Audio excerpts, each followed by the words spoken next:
Okay, to take out these rollers, there's a little clip on each side here. Just on this one, use your thumb or something thin, just pull that over.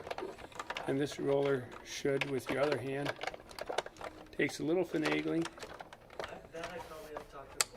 but it should just pop out left side first, and then the right. Same thing on the bottom roller. Use your thumb. This one will be easier to get it because the first one is out. You can see here what I'm pushing against. Do that. This one wiggles a little bit harder, but you got to just pull it all the way to the left, and that will also pop out. Remember which roller is which. The larger roller is on the bottom, closer to the bottom of the machine.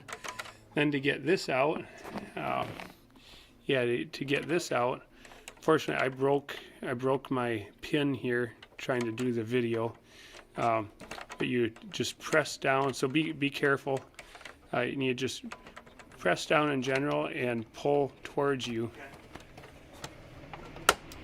You'll hear a click just to show you what you're pulling out. There's a little pin on this side, and there was a pin on this side.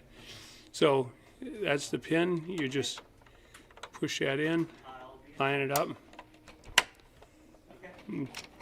get it lined up, and push it back into place. And so that's how to do the pad. You just put the rollers back in, kind of the way they came out. Line that up. Move that tab over so you can put that in, and then twist it a little bit until you feel it free. If you don't twist it, it may be binding up. So you want to twist it to make sure that it slides into the slot. Okay. This one the same way. Just pop that in, make sure it's set, and you should be done.